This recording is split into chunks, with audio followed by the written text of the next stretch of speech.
Miren, cuando uno habla de superhéroes siempre hay nombres que aparecen enseguida, como si fueran esos amigos que nunca fallan en una reunión. Está Superman, está Batman, aparece Spider-Man y, obvio, los Vengadores. Pero hay un grupo que a veces queda un poco escondido detrás de esa montaña de capas y trajes apretados, y sin embargo fueron, literalmente, el inicio de toda la era dorada de Marvel. Estoy hablando de los Cuatro Fantásticos, esa primera familia que Stan Lee y Jack Kirby sacaron de la galera allá por 1961, cuando nadie se imaginaba que unos tipos con poderes rarísimos iban a terminar marcando el rumbo de los cómics, y décadas más tarde, del cine. Y digo familia porque no eran un equipo cualquiera, no era un grupo de desconocidos que se juntaban para salvar el mundo y después cada uno a su casa. No, eran familia, se peleaban, se hacían chistes pesados, tenían crisis existenciales y problemas como cualquier persona común. Esa fue la gran diferencia que hizo que los lectores se engancharan y dijeran, che, esto se siente real.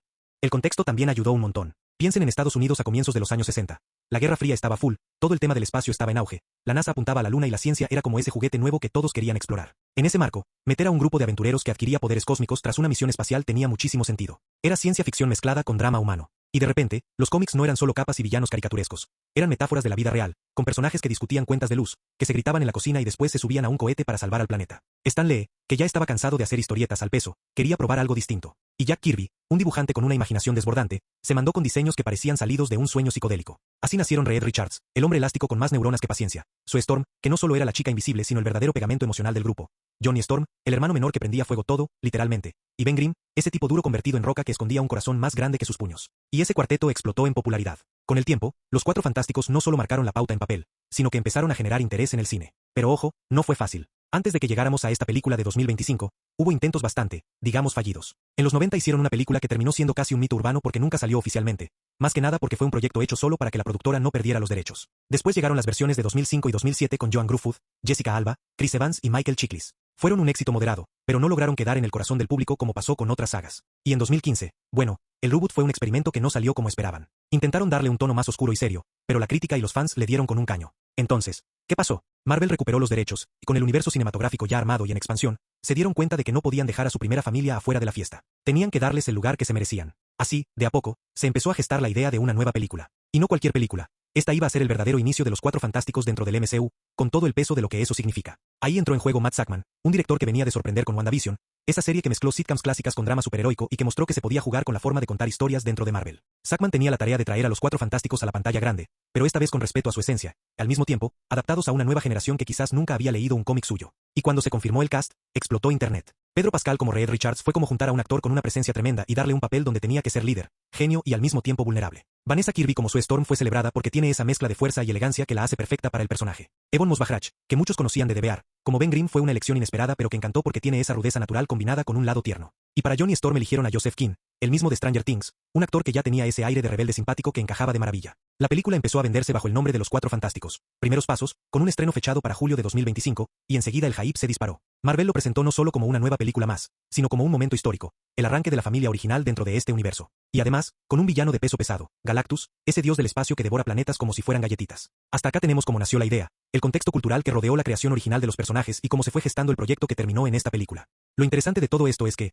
una vez que Marvel anunció oficialmente la película, empezó un proceso que fue casi como ver a alguien armar un rompecabezas gigante en cámara lenta. Cada pieza que se sumaba generaba teorías, memes y discusiones en redes sociales. Y claro, como se trataba de los Cuatro Fantásticos, había una presión extra, no podían volver a fallar. Era como si todos los fans tuvieran los ojos puestos en cada detalle, desde el logo hasta la música que iba a sonar en el tráiler. El proyecto arrancó con una etapa de preproducción bastante intensa. Matt Shakman y su equipo hicieron un trabajo de investigación enorme, volviendo a los cómics clásicos, repasando las mejores sagas y preguntándose cómo traer esa esencia a la pantalla sin que se sintiera vieja o desfasada. Porque claro, los personajes nacieron en los 60, en plena fiebre espacial, y había que actualizarlos para que tuvieran sentido en pleno 2025. No podía ser un simple calco. Entonces la clave fue rescatar la idea central, la familia, y alrededor de eso armar todo lo demás. Una de las cosas más curiosas es que, según se cuenta, el diseño de los trajes fue un tema de debate eterno. Había un dilema. Respetar los uniformes azules clásicos que todos amamos de los cómics o modernizarlos para que no parecieran disfraces de carnaval. Al final llegaron a una especie de equilibrio, un look fiel al original pero con detalles tecnológicos que daban la sensación de que no eran simples trajes, sino algo práctico para soportar aventuras espaciales. Y lo mejor es que los fans lo recibieron bien, lo cual ya es un logro, porque si hay algo que nunca falla es que los fans siempre encuentran un detalle para quejarse. El rodaje, por su parte, tuvo momentos bastante intensos. Pedro Pascal, por ejemplo, contó en entrevistas que interpretar a Reed Richards fue uno de sus mayores desafíos porque tenía que transmitir la inteligencia del personaje sin caer en el estereotipo del científico frío. Y lo hizo con esa mezcla de carisma y seriedad que ya le conocemos. Vanessa Kirby se metió tanto en el papel de Sue Storm que llegó a decir que veía a Sue como el corazón del grupo y que sin ella el resto se desmoronaba. Evan Moss-Bachrach, mientras tanto, tuvo que usar prótesis y captura de movimiento para dar vida a Ben Grimm.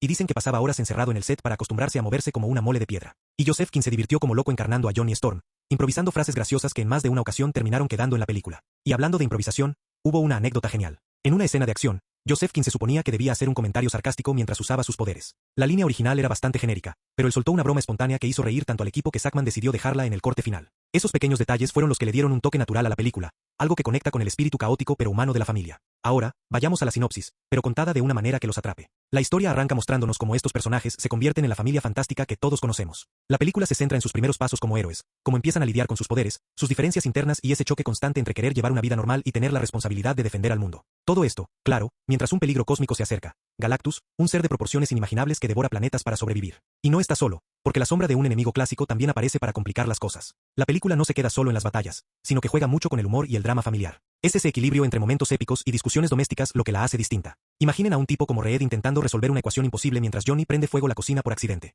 Ese contraste es lo que siempre funcionó en los cómics y acá lo llevaron de manera muy cuidada a la pantalla. El tono general es una mezcla entre aventura cósmica y comedia familiar con un toque emocional fuerte. La ambientación tiene esa vibra retrofuturista que recuerda un poco a las películas de ciencia ficción clásicas pero con toda la tecnología moderna del cine de Marvel. Y algo que destaca mucho es que, aunque la película está llena de efectos visuales impresionantes, nunca pierde de vista que en el centro de todo están ellos. 4 personas que se aman, se pelean, se reconcilian y siguen adelante como familia. El impacto cultural de esta película fue inmediato. Apenas salieron los primeros avances, la gente empezó a comparar escenas con viñetas de cómics clásicos, celebrando que por fin Marvel estaba respetando el legado de estos personajes. Además, se convirtió en un puente perfecto para nuevas generaciones que quizás conocían a los Cuatro Fantásticos solo de nombre o por las viejas películas, y que ahora podían verlos en su máximo esplendor. Y lo mejor de todo es que, al tratarse de un reinicio dentro del MCU, también abrió las puertas a futuras apariciones y conexiones con otros héroes. En cuanto a la música, el compositor logró un score que mezclaba lo épico con lo íntimo. Había momentos de orquesta descomunal, dignos de una amenaza cósmica, y otros más sutiles que acompañaban las emociones entre los personajes. Esos cambios de tono hicieron que la experiencia se sintiera completa, que no fuera solo un espectáculo visual sino también un viaje emocional. Todo este combo hizo que Los Cuatro Fantásticos, Primeros Pasos no fuera simplemente otra película de superhéroes, sino un verdadero evento dentro del cine. Porque más allá de la acción, de los efectos y del villano gigante,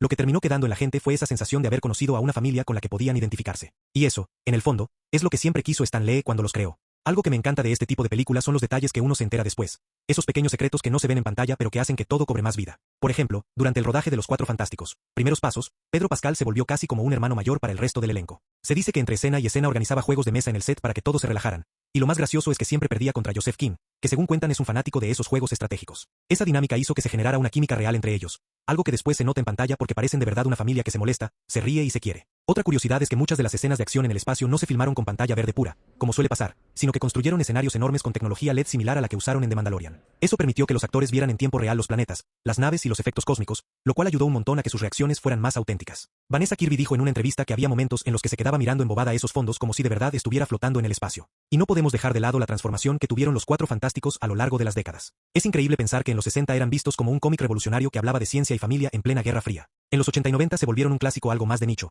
porque otros héroes como Spider-Man y los X-Men empezaron a robarse la atención. Después llegaron esas películas que, aunque con altibajos, mantuvieron viva la llama. Y ahora, en 2025, se reinventaron dentro del MCU con una fuerza renovada, como si hubieran esperado pacientemente su momento para volver a brillar. Es casi poético, porque justamente ellos representan la unión y la resistencia, y eso mismo hicieron como franquicia, resistieron el paso del tiempo hasta encontrar su lugar. La recepción del público fue, en general, súper positiva. La gente salió de las salas diciendo que, por fin, sentían que estaban viendo a los Cuatro Fantásticos de verdad. Muchos fans de toda la vida se emocionaron con escenas que les recordaban directamente a los cómics originales, mientras que nuevas generaciones se engancharon con los personajes por primera vez. Y ese es un mérito enorme, porque lograr gustar tanto a los nostálgicos como a los recién llegados es como ganar en 2 ligas al mismo tiempo. Además, el impacto en la cultura popular se notó al toque. Empezaron a aparecer memes con Ben Grimm comparándolo con personajes de otras películas. Frases de Johnny Storm se volvieron tendencia en TikTok, y hasta hubo quienes empezaron a usar modo Galactus como sinónimo de tener hambre voraz. Y eso demuestra que la película no se quedó solo en las salas, sino que saltó a la vida cotidiana de la gente. Y si lo pensamos, la historia de los Cuatro Fantásticos, Primeros Pasos termina siendo también la historia de cómo Marvel aprendió de sus errores. Después de intentos que no convencieron, después de décadas de idas y vueltas, al final encontraron la fórmula para hacer justicia a estos personajes. Y eso nos deja una enseñanza bastante clara.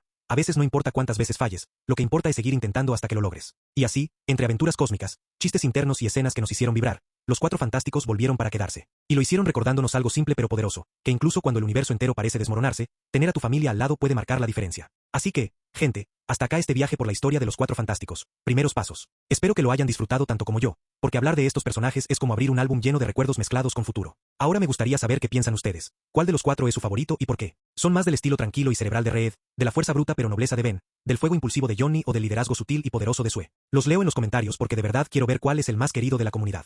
Y ya saben, si les gustó esta charla, compartan el video, déjenle un like y suscríbanse a Rebelbot para seguir explorando juntos estas historias que tanto nos apasionan. Porque, al fin y al cabo, como decía el propio Stan Lee, la próxima gran aventura siempre está a la vuelta de la esquina.